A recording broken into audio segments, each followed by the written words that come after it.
Praise the Lord. Hosanna Pentecostal Faith Church సమర్పించు సంపూర్ణ ఉపదేశములు.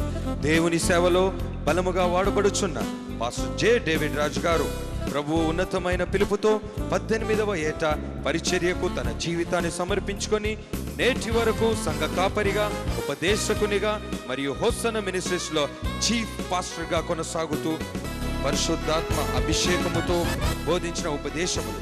ఈ ఉపదేశముల ద్వారా మీరు అనేకం ఆత్మీయ మేలులు, ఆశీర్వాదాలు పొందుకోవాలని మీ కొరకు ఆసక్తితో ప్రార్థిస్తున్నాము.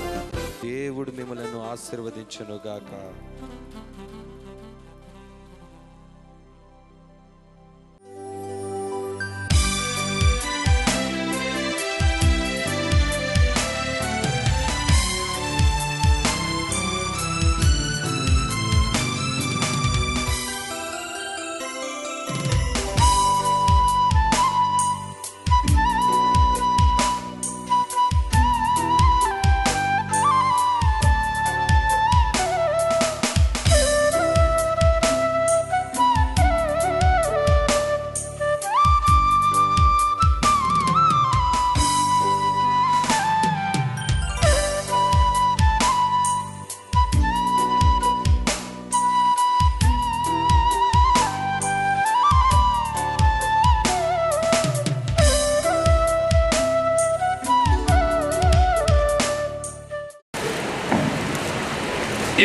వాక్యం, ఆయన వారికి త్వరగా న్యాయము తీర్చును, వారి విషయమే కదా ఆయన దీర్ఘశాంతము చూపుచున్నాడని మీతో చెప్పుచున్నాను. ఆయనను మనుష్య కుమారుడు వచ్చినప్పుడు ఆయన భూమి మీద మనుష్య కుమారుడు వచ్చినప్పుడు భూమి మీద విశ్వాసమును కనుగొనునా. ఈ మాట చాలా కష్టతరమైనది. ఎందుకంటే మనుష్య కుమారుడు వచ్చినప్పుడు విశ్వాసాన్ని కనుగొనడం అంటే విశ్వాసంలో నిలబడడం చాలా కష్టమైనటువంటి కార్యం. ఇప్పుడు విశ్వాసులుగా ఉండవచ్చును, విశ్వాసులని పేరు పెట్టుకొనవచ్చును, విశ్వాసులమని చెప్పుకొనవచ్చును. అయితే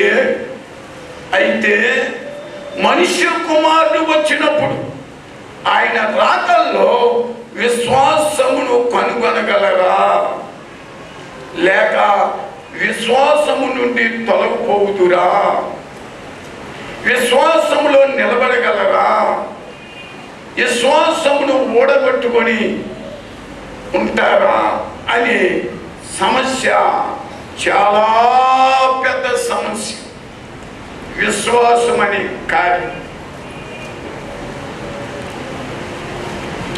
చూడండి. విశ్వాసం అంటే 4 అక్షరాలతో కూడినటువంటి ఈ విశ్వాసాన్ని ఎలా కనుక్కుంటాం? విశ్వాసం అంటే ఏమిటి? విశ్వాసం ఎందుకు అవసరం? ఇవన్నీ మనం బైబిల్లో చూసినట్లయితే చాలా కార్యాలు మనం నేర్చుకోవలసినటువంటి. ఇప్పుడు గాలి ఉన్నదనుకోండి, గాలి కంటికి కనబడదు, అది కంటికి కనబడదు. మరి దేనివల్ల ఆ గాలి ఉన్నదని తెలుసుకుంటామంటే ఈ శరీర స్పర్శ వలన గాలి ఉన్నది అని అనుకుంటాం. వాసన ఉన్నదనుకోండి, కంటితో కానీ చెవితో కానీ వాసన చూడలేదు, ముక్కుతోనే మనం ఈ వాసన చూడగలం. పాటలు వినబడుతున్నాయి అనుకోండి, పాటలు ఈ పాటలు కంటితో చూడలేము, కంటితో చెవులతో వింటాం. ఈ శరీరంలో ఉన్న ప్రతి అవయవం, ఒక్కొక్క అవయవం ఒక్కొక్క మహాశక్తి కలిగినటువంటి కార్యాలు చేస్తుంది అనేది మనం తెలుసుకోవాలి. ఇప్పుడు కరెంటు ఉన్నదనుకోండి, కనబడదు. కరెంటు ఉన్నదనుకోండి, కనబడదు, మన కంటికి కనబడదు. కానీ కనబడినంత మాత్రాన్ని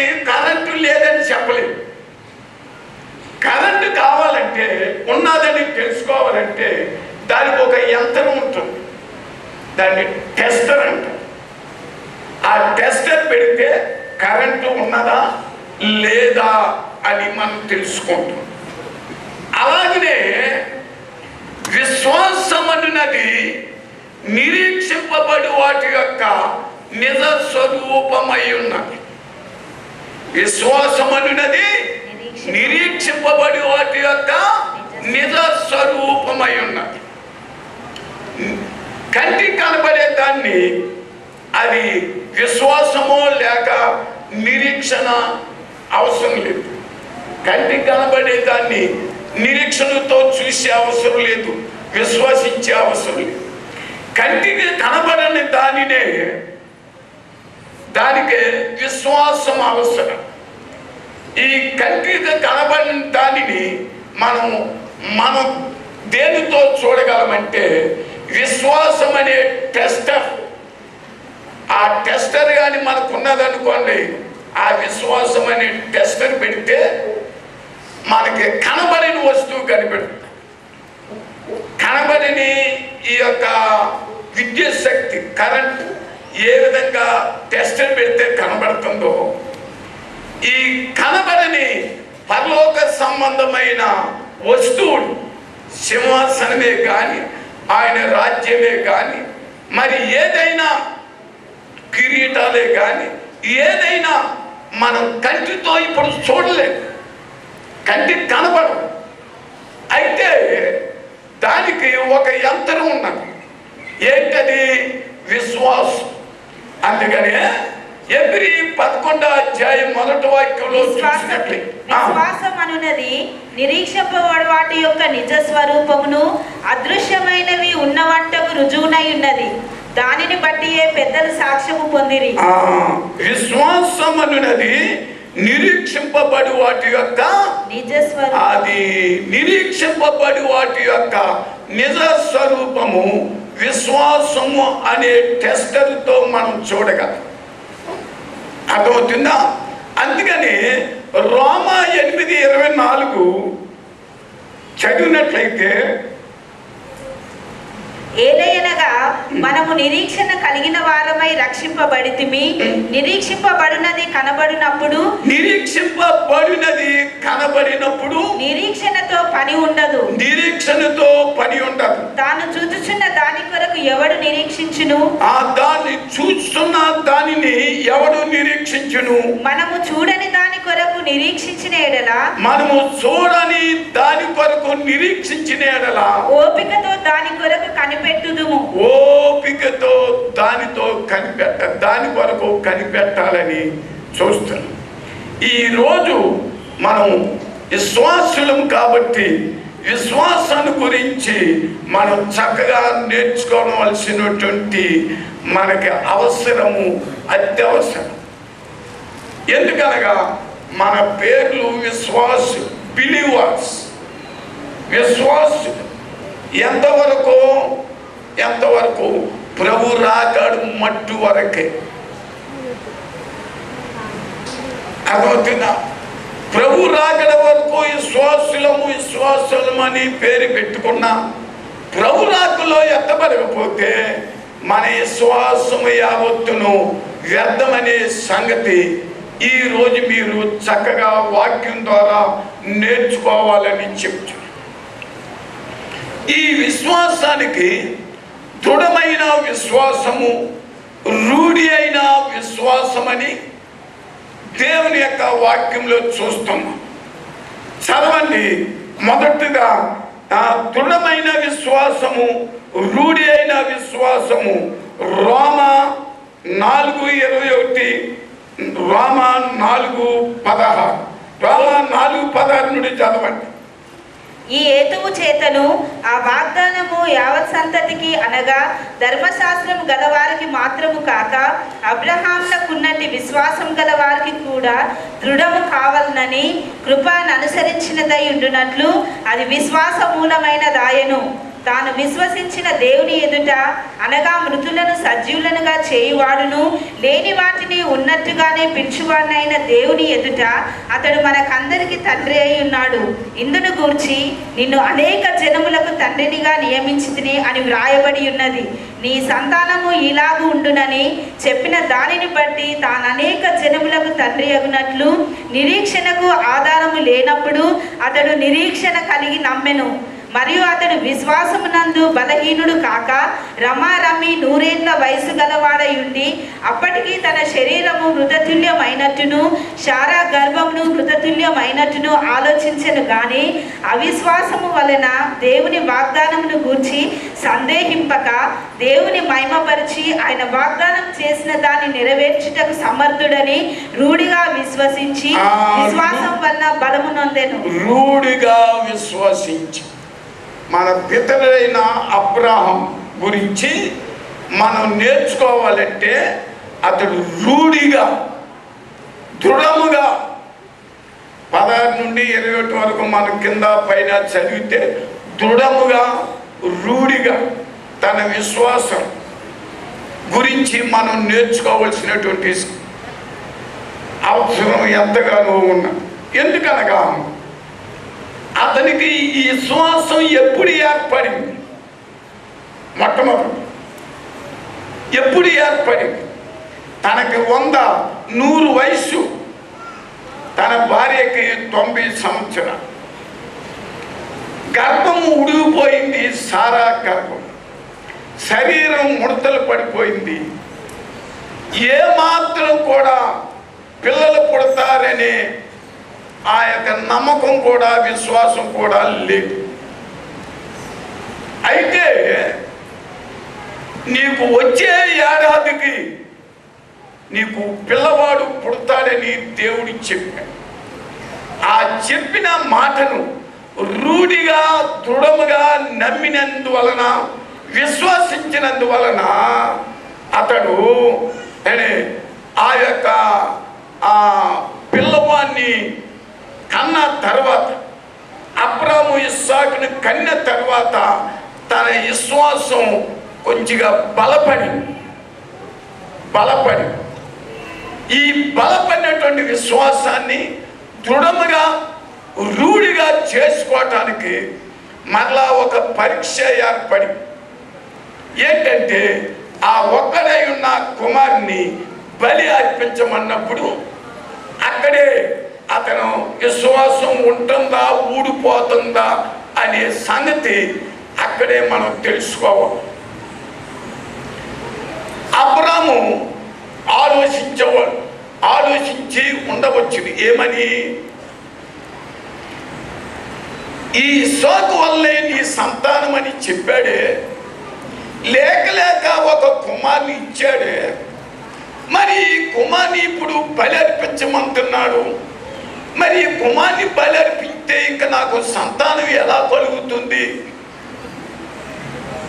అర్థమవుతుందా? ఆయన చేసిన వాగ్దానం ఇస్సాకు వలన అయినదే నీ సంతానం అన్నాడు. ఇప్పుడు ఇస్సాకుని బలి అర్పించేస్తే ఇంకా సంతానం ఎలాగ పుడుతుంది అని నిరుత్సాహంగా నీరసంగా కొంచెం ఆయన విశ్వాసం ఊడిపోయే పరిస్థితికి అక్కడ దేవుడు శోధిస్తాడు. అయితే ఒకటి తనలో ఉన్నటువంటి మనసులో ఉన్నటువంటి విశ్వాసం ఏంటంటే, ఈ 100 సంవత్సరాల వయసులో దేవుడు మా గర్భాన్ని తెరిచి ఒక కుమారుని ఇచ్చాడు. దాన్ని నమ్మే ఆ విశ్వాసంలో బలపరచబడ్డా. అయితే ఆ దేవుడు ఒకవేళ ఇస్సాకుని బలి అర్పించమని చెప్పినా ఆయనే మళ్ళా ఆ బలి అర్పించిన తరువాత ఆయనే మళ్ళా ఇంకొక మార్గం చూపిస్తాడనే ఉద్దేశంతో ఏమాత్రం సందేహపడకుండా రూఢిగా దృఢముగా తన కత్తిని పైకెత్తాడు. ఆమె చూశారండి, అందువల్ల ప్రియమైన దేవుని బిడ్డ, తిరిగి ఇస్సాకును ఉపమాన రీతిగా ఇచ్చినట్లు మనం చూస్తున్నాం. మరి ఈరోజు నీ విశ్వాసం యొక్క శోధన నీకు కలిగినప్పుడు నీ విశ్వాసములో ఉంటావా ఊడిపోతావా అనే సంగతిని మనం వీటి ద్వారా మనం తెలుసుకోవాలి. ఎంతోమంది విశ్వాసంలో ప్రారంభిస్తున్నారు, కానీ విశ్వాసంలో ముగించలేకపోతున్నారు. విశ్వాసంలో సేవకు వస్తున్నారు, విశ్వాసంలో సేవను ముగించలేని పరిస్థితిలో వెళ్ళిపోతున్నారు. విశ్వాసంలో విశ్వాసులుగా దేవుని సంఘానికి వస్తున్నారు, విశ్వాసంలో శోధనలు వచ్చినప్పుడు ముగించలేని పరిస్థితిలో వారు కనబడకుండా పోవచ్చున్నారు. కనుక ప్రియమైనటువంటి దేవుని బిడ్డ, నీ యొక్క విశ్వాసము అనే యంత్రం ఉంటేనే నీలో విశ్వాసం అనేది యంత్రం ఉంటేనే టెస్టర్. ఆ చూడని దానిని నీవు చూడగలవు. విశ్వాసం కనబడని దానిని నువ్వు నిశ్చయముగా చూడగలవు. ఎప్పుడూ విశ్వాసం అనే యంత్రం నీలో ఉన్నప్పుడు, ఆ విశ్వాసం అనేది యంత్రం నీలో లేకపోతే ఆ కనబడని అదృశ్యమైనటువంటి ఆ సింహాసనాన్ని కానీ, ఆ దేవుని రాజ్యాన్ని కానీ, అక్కడున్న బహుమానాలే కానీ మనం ఏమాత్రం కూడా చూడలేం. ఈరోజు మనము చూడకుండానే నమ్ముచున్నాం. చూడకుండానే మనకు పరలోకం ఉన్నదని నమ్ముచున్నాం. చూడకుండానే మనకి సింహాసనం ఉన్నదని నమ్ముచున్నాం. చూడకుండానే మనకి సియోను ఉన్నదని నమ్ముచున్నాం. చూడకుండానే మనకి యెరూషలేము ఉన్నదని నమ్ముచున్నాం. ప్రియమైన దేవుని బిడ్డ, కారణం మనలో విశ్వాసం అనే యంత్రము ఉన్నది కాబట్టి. ఆమేన్. ఇంకా మన విశ్వాసము దృఢం